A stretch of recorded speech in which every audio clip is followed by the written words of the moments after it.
Hello, everybody. Welcome. This is Dena. Today is the 14th of September. Is Sunday, and I pulled in probably about 45 minutes ago from retreat. Been in Montgomery, Alabama, with my friend Donna and my friends from my stitching meetup, Sue and Lisa and Kristen and another Sue and Juliana and Lynn, my friend Victoria, our friends from Florida, Diane and Julia, and it just had a great time. We were welcomed into the retreat with a lovely bag of goodies. We had a huge burlap bag, and it was had a green envelope in it that had our name tag and an extra tag to put in for a door prize for customer appreciation. We had free patterns in there. We had all kinds of little accoutrement and our schedule and things of that nature. I will tell you, there were really awesome door prizes. Some of the vendors and designers, some of the attendees had donated things. There was a beautiful quilt, two beautiful quilts donated for fundraisers for that. You buy a ticket for $1, and that's your donation, for the fundraiser and that sort of thing. Had a wonderful time there. One of my favorite things that goes on at a retreat is a smalls exchange. And this year I had worked on something I thought was very, not only pretty, but it was usable. It was something that would be functional. And so what I made was I took a small round that I had stitched called Festive Fox. It's a freebie from Blue Ribbon Designs. And I made it into a pin keep, and I decorated it, and I put, because it's a festive fox, it had a red scarf on it, but it didn't scream Christmas. It could have just been winter. So I'll put some greenery with it, and I'll show you a clip of it here in just a second. But my idea was that it could go all the way from fall through Christmas, and I am thrilled to tell you the person who received it loves Christmas, and so it was good. She was very happy with what she got, and I am going to insert a clip of what I recorded a while back when I fully finished it, so you will know what I'm talking about. This was what I gifted in the exchange. Hi everybody, welcome. I'm here today to show you what I have made for my exchange piece for an upcoming retreat in September, which is only about 3 or 4 weeks away now. It's the Garand Stitcheries retreat, Stitching in the Wild. And we're supposed to stitch on something that we think you would find in the wild, or as whatever wild means to you. And last year I did a chubby bird, and I put it in a beautiful container that looks like a lantern, and I put greenery and stuff in it so it looked like it was in the trees, and that was just really well received, and the people that saw it really liked it and thought that it really met the theme. So I wanted to do something along similar lines this year, but different. And so I decided this year to do something with a fox, and this is a pattern called Festive Fox. And you've probably saw me stitch it a while back in my Christmas in July stitching. And I decided that this little thing would make the perfect pincushion. And I had some finishing things in my stash that I had bought just for that purpose, and I hadn't found the right pattern yet. And thought, I found it now. So here's what I made. This is the container. It's one of those little pewter candle holders. And this is what I have made. Festive Fox. So I've put him on a styrofoam half circle, and I have attached this beautiful greenery for the woods, like what he's sitting in the piece itself. And I've put acorns there for a little bit of the color, to pop the color. And because it's a pincushion, I've put in 3 counting pins, winter gloves, a Christmas ornament, and a little Christmas tree, because he is Festive Fox. After all, it's supposed to be kind of a Christmas piece, but fall as well. So you could take these pins out and put fall pins in, and you could put it out in the fall, and then put your Christmas pins back in and leave it out for Christmas. Anyway, I think it's sweet. It's cute. It was the first one I've done like this, so it's not perfect. But, you know, I hope the person who gets it will enjoy it and receive it with the love that it was made with. Anyway, Festive Fox. Pin keep. Thanks for letting me share that with you. And now, I've put a couple little things to go with it in my package. So I've got Stickabilities, fall stickers for their calendar, if they're a calendar person, and a Smart Fox dual needle threader.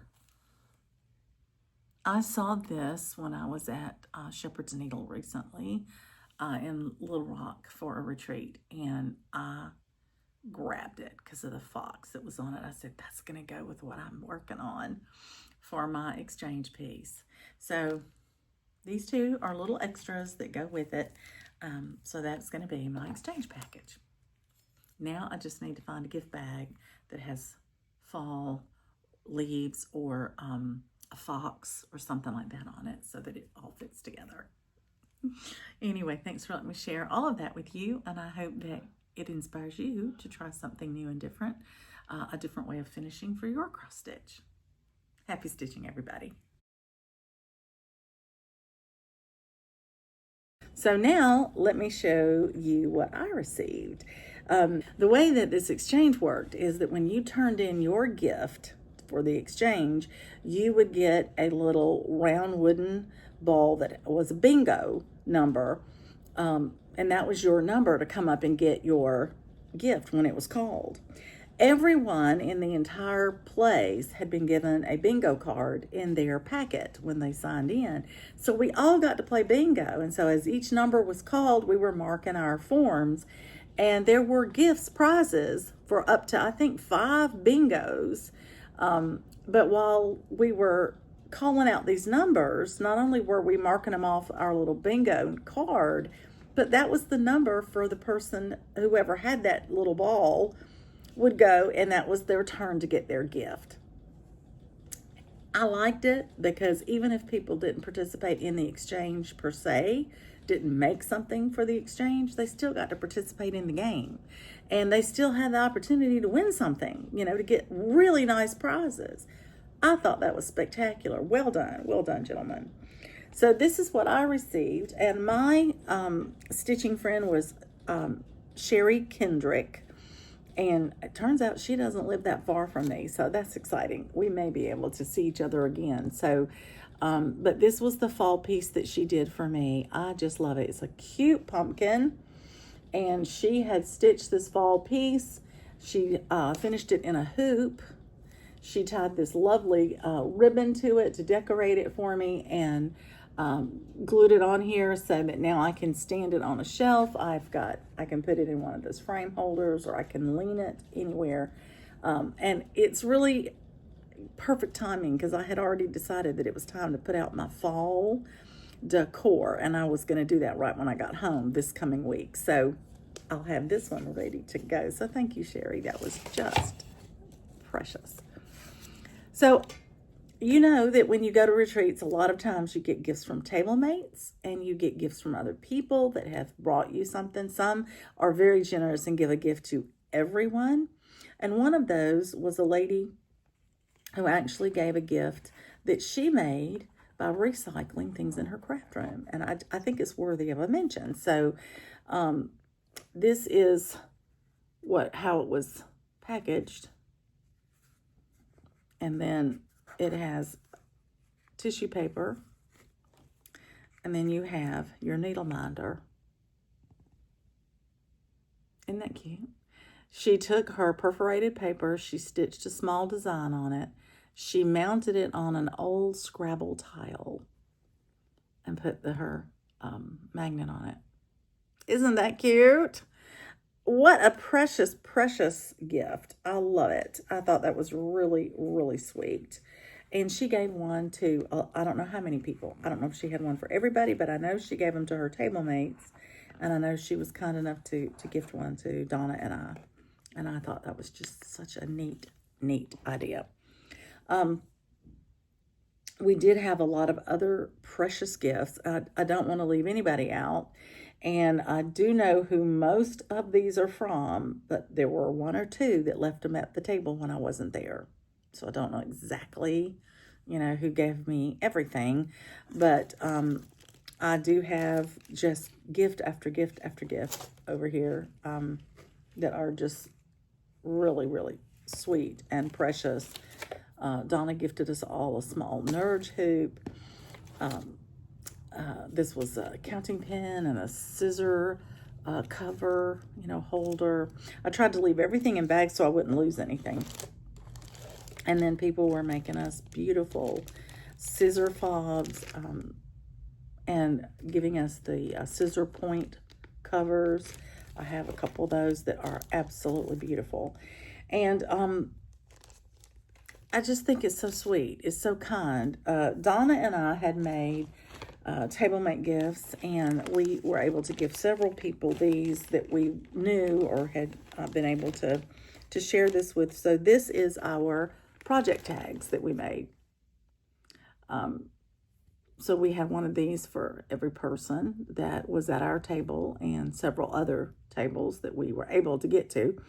And so on the back of it, it says your project name, who's stitching it, what fabric, all your little details can be there. And the whole purpose for this is when you put your projects in a cloth bag that doesn't have a vinyl front, you can't see what's in there. And people have put the little round tags on them, or I know that different designers and vendors have project cards that you can put on there. But we thought that was just something sweet we could give from Coco and Harley, and then we can use them as well on our bags. And so we thought that's a useful thing, and we wanted to do something that was useful. So I'm going to put all these kind of to the side and go from there. Now, one of the people that was there was Romy from Romy's Creations, and she gave everyone a gift of a pick of their own color of her floss, her hand-dyed floss. So this was the color that I chose, and I thought that was quite generous of her. She laughed and said it was so she wouldn't have to pack it all back up, but I think it was quite generous, quite generous. I got thank you card and all kinds of lovely things. We got some candies. Some of that survived, some didn't. My other exchange, part of my exchange piece was not just my piece that was stitched, but my Sherry gave me some bling for a project bag, which I find to be absolutely beautiful. And, I did have you vote on one of my bee patterns for next year. So I will find an appropriate bag to hold all my bee patterns, and I'm going to put that on it. So I already know what I'm going to do with that. Love it. So let's see. The stitching room was open. The first day it started at 8 a.m. And I believe Donna and I got in line to go in because the tables are not assigned or held for anybody. And so you have to go in and grab a table for whoever is going to sit with you.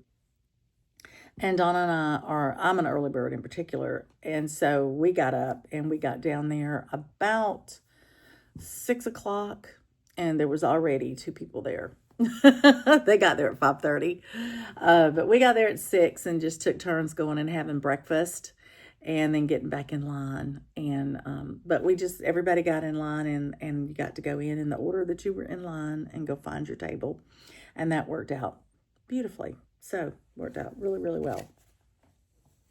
I will share one other gift I received from one of not my immediate table mate, but one of my friends from the Gainesville area came, and she gifted all of us from Georgia this beautiful project bag with this tulip pink fabric and the tulip pink zipper. And we have the beautiful accent fabric on the inside. I just love this. So pretty. I love pink. And so this was a beautiful gift that I felt I really wanted to share with you too. And Sue is the one who helps me make my project bags. So she has now let me know that she would like to show me how to make this kind of project bag where the zipper's at the top instead of down here. And that'll give me a different way to do mine, which will be wonderful. And then as far as haul, I did buy a couple of things, not a terribly lot. I bought a few things, a couple of patterns, and we had a freebie pattern that I really wanted to stitch, and they had actually put the finishing trim and pin and the ribbon and stuff that you would finish the top of it with in a little packet, and the floss to stitch it with was in a little grouping, a packet, so you could go in and grab that up. And you could even grab up the fabric if you wanted to, but I had fabric I knew I wanted to use. So what I got instead of the fabric was a project bag to put it in. I think this is precious. Absolutely precious. Of course I do. And I had not seen this one yet. And my friend Donna saw it. She looked in the inside of this beautiful fall. And Donna said, Dena, have you seen this one yet? I think you need this. And I said, oh, you are so right.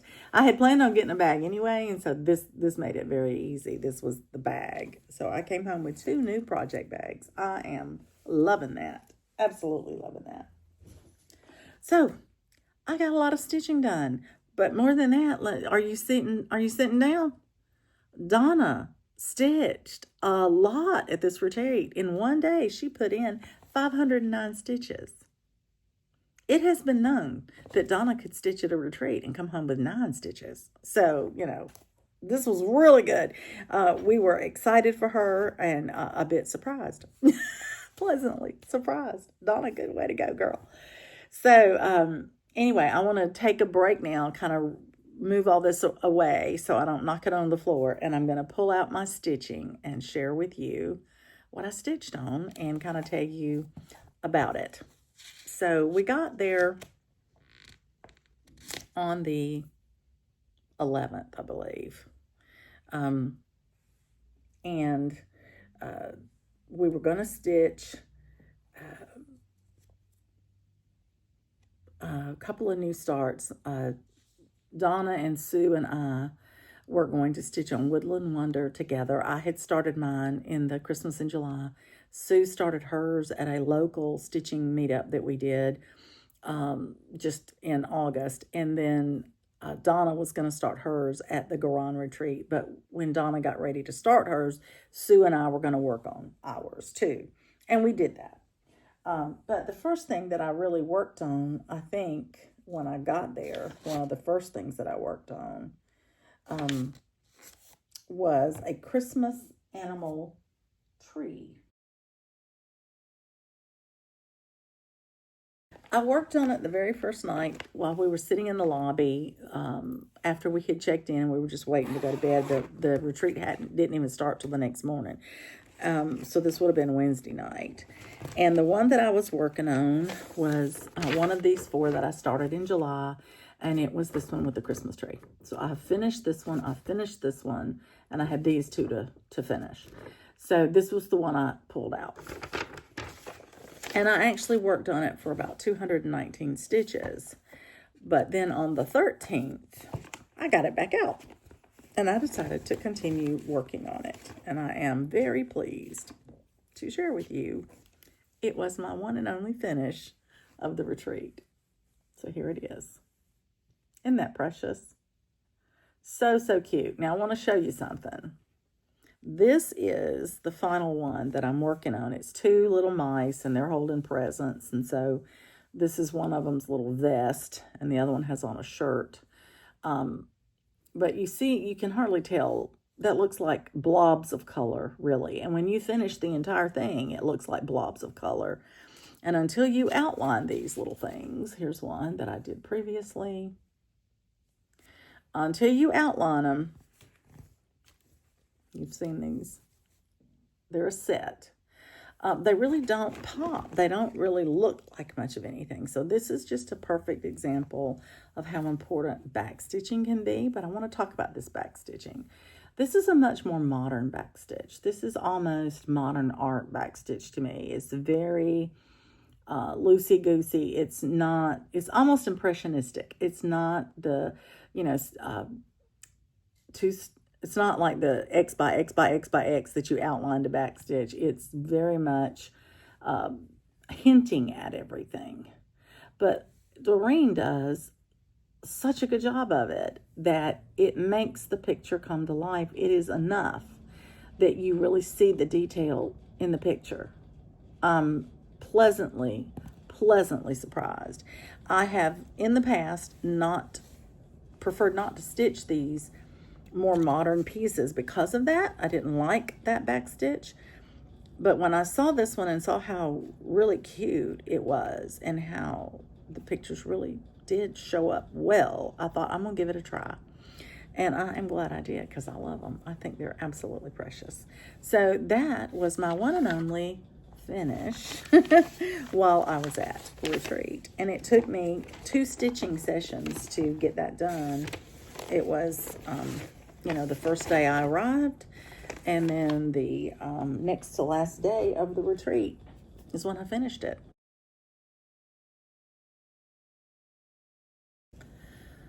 So then I wanted to work on something the next morning when we started working at the stitching at the retreat. I wanted something simple and easy to see while I was talking and visiting and getting to know everybody.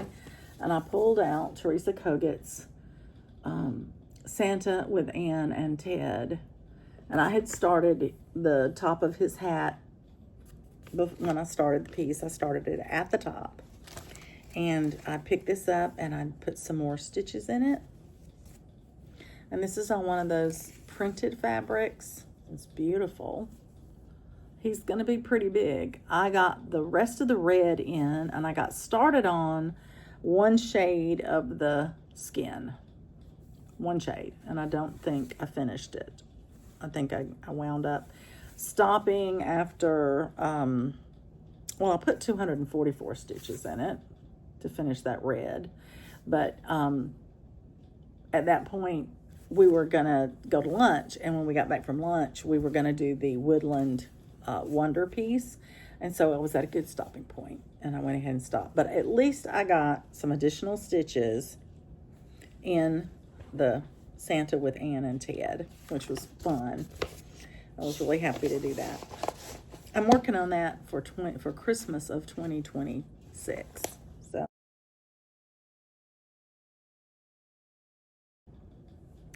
So then we pulled out our Woodland Wonder.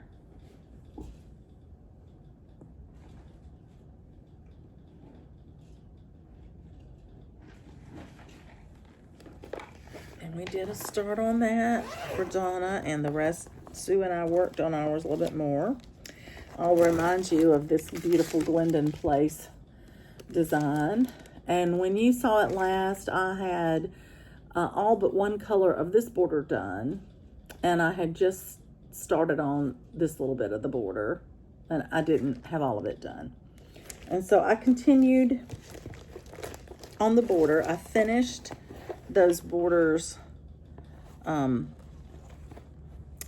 the way across and down in the one color, and then I did the inside border up until the point where it starts the reindeer antlers, and I worked on the antlers. We're just working my way across the design. Let me get that where you can see the end of it there. It's not going to be huge, but I put the snowflakes in all the way down this side. They weren't all there. And then I got this border complete, and this border is complete down to here. That's not the bottom, but that's as far as I had stitched before. And then I started working on the antler, and the antler's done in acrylic, and I'm sure you can't tell that it's shiny, but it is extremely shiny. And so I wound up putting in 433 stitches into Woodland Wonder while I was there, and I think that was a good progress. I felt good about that.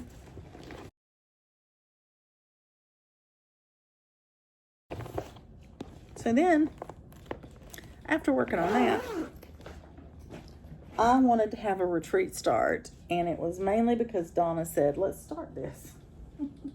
I want to start 2 patriotic things every month. And so I decided, because she got this book in right before we left. This is Teresa Kogut's book, and I have made my working copy, and I've pulled it apart so I can move the pages around. But what I'm going to do is pair, and I think she paired these together as well. I'm pairing the berry bowls and the medallion corners together to make a Biscornu. But I'm doing mine just a little differently. I'm doing the bottom here on this red. So I flip-flop this color of red with, which is a rum raisin, but it's called to be terracotta, very dark, but I didn't think you could see it, and I could see the rum raisin. So I just flip-flop those 2 colors because the other use of what would have been rum raisin was very small, and what's going to be used in the terracotta was going to be a lot. And so I knew I could see the rum raisin on the fabric, and so I just flip-flopped the 2 colors. So I did the center medallion, and then I came up to the center up here, and I did one outline to the side, and then I did the other outline to the side. So that is the top, and now I'll come back and I'll do an outline to these 2 sides that match, and then I'll come and mirror this here, and then I have the 4 corners to stitch. I'm going a little slow on this because, as you can see, I'm going to be very close. Now, I've counted it, and I have enough room. Barely. I barely have enough room. But it is going to be very close. I'm having to stitch this in hand, so it's really slowing me down. I don't like to stitch in hand. It's not my thing. I know a lot of you do, but I don't.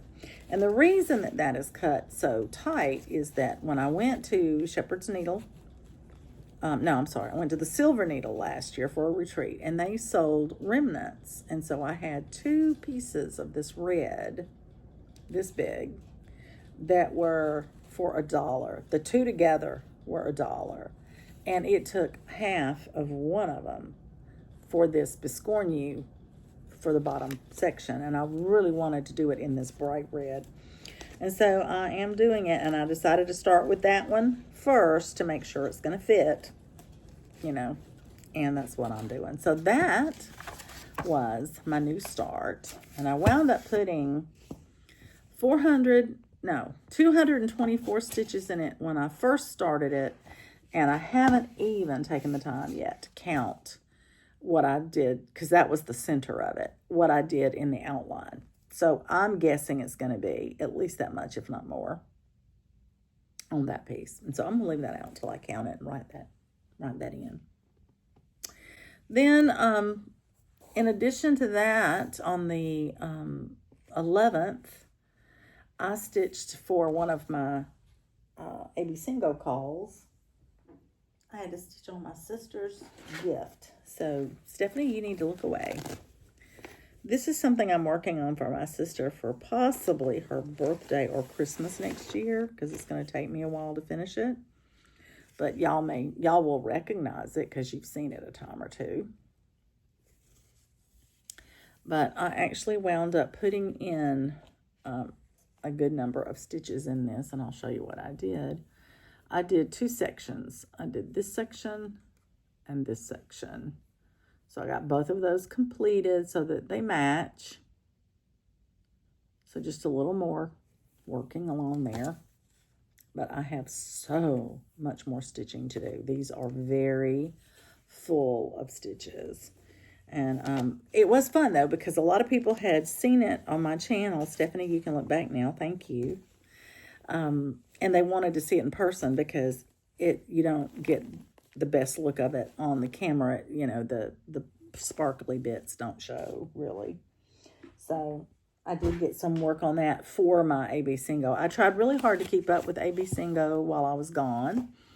And I did, except for one call, and I did not take it with me.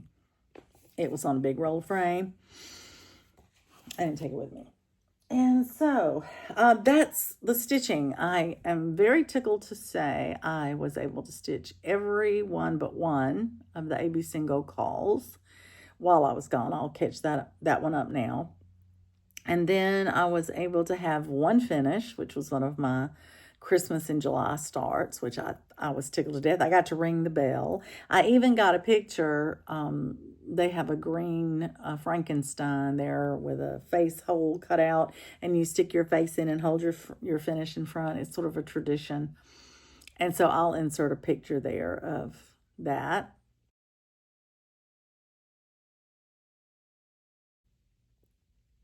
And then, of course, you know, we took pictures with table mates and friends and things like that. I'll put those at the end for you, and you can go through and see if you can pick some people out. But one of the pictures I'm going to share with you is a little funny.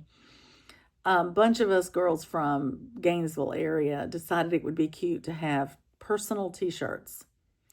And they were ordering from a lady on Etsy, I think.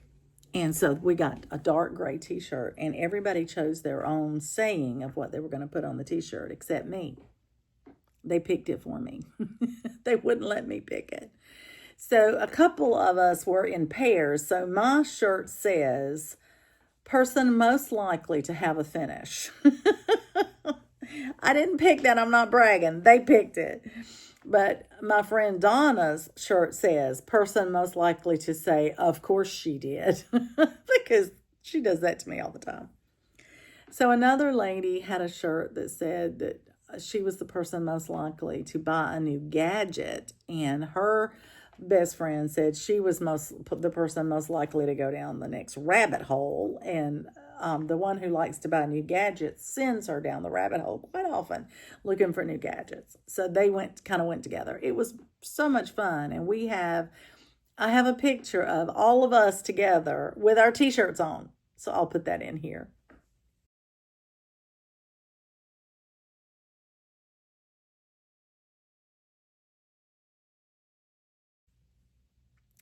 So as you can tell, we had a great time. Lots of laughter, lots of camaraderie, lots of comparison of what you had stitched, what changes you had made, how you made it your own, that sort of thing. And one thing that was really sweet to me, I had been asked by one of my table mates if I would bring my Royal Games 2 ladies, 1 and 2, for the brag table this year. I've never taken anything for the brag table at this retreat, and because I was driving this year and had plenty of room, I felt like that I could bring them. I brought the Royal Games 1 and 2, and I brought Nativity for people to see. But because my table mate knew I was bringing Royal Games 1 and 2, she made us all a scissor pull or a zipper pull or needle scissor fob that kind of paid homage to the Royal Games. And so I've got a club, diamond, clover. No, that's the club. Spade and heart. And then I have a heart, a Queen of Heart charm. So I got the Queen of Hearts because she was one of the first ones I stitched. And I think this is awesome. Talk about making a gift that was special, that, really spoke to the person that you gifted it to. And then she just made it the theme for the whole table. They each got a card from a deck of cards. That was really, really sweet. And her sister, that was Diane, her sister Julia, made us floss drops out of playing cards, which were phenomenal. And I thoroughly enjoyed that. So, like I said, people were very generous and kind and gifting. Very little drama. There's always a little drama when you get a lot of people together. You know, we had a great idea. There were balloons at the tables. You had a balloon at your table. It was tied to a chair. And when you got to your table, once your table filled up, you took the balloon off and took it over to the side of the room. And that way, latecomers that are arriving, there's a balloon at tables that have an empty chair. So you can look around the room, see a balloon, and know, okay, that table has an open chair. I can go sit there. It was wonderful. Except one of the balloons escaped and it got up into the ceiling in a light hole, a light fixture itself, and was right up against the light. And we were afraid it was either going to pop it, melt it, start a fire or something. But Ronnie took good care of that. He went and got him to get that down. And I don't know how many people he had to talk to, but he kept talking to somebody until they came and got it out of the place. So that was interesting. You know, it was like, oh, wow, we got something going on. So I think that is the bulk of what I want to tell you about that. I can go ahead now and let you know that my husband is on the way home from his hike on the AT Trail. He should be here tomorrow. I'm very excited. He's been gone for 2 solid weeks. And I got tickled because one of the ladies at retreat came up to me and she said, "Is your husband hiking? Because you keep talking about you and Donna going out to eat all the time, and you don't usually talk about that." And I said, "Oh my goodness, you caught me." I didn't realize that I was sharing that so many times, but yes, Tommy was away hiking, and Donna and Harley have now moved 5 minutes from me. And so it was great fun for the two of us to get together anytime we could to share a dinner, even if, I mean, literally we order one meal and share it a lot. Or we came here and ate and let the dogs play together, that sort of thing. So she picked up on it. So she was very clever. I'll have to watch that, to be careful. I don't mind you knowing my husband's hiking, but for my safety, I don't always want people to know when I am here by myself. I never know who might come across my video. Not that you would care, but you know what I'm saying?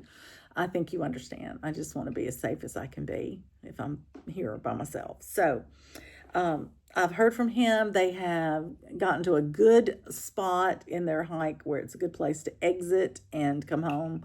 They did 14 days of hiking, so that's wonderful. I don't know how many miles they covered yet. My husband hasn't had a chance to tell me that yet. I'm looking forward to seeing him tomorrow, and we will catch up on all that. And so I have a dentist appointment in the morning, and then I'm going to go pick up Coco tomorrow afternoon. And my husband tells me he may be home by 2 or 3 o'clock in the afternoon, so he may beat me home. There is no telling. So anyway, I'm looking forward to seeing him, and I know Coco will. Oh my goodness, y'all, she's missed him. She's missed him so much.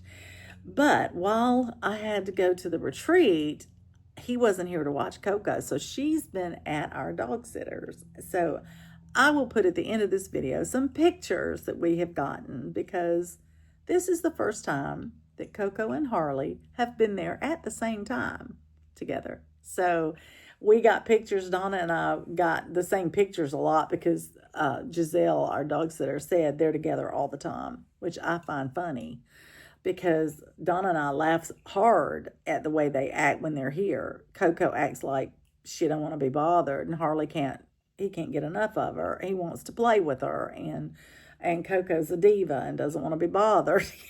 So she acts like she's, doesn't want him around.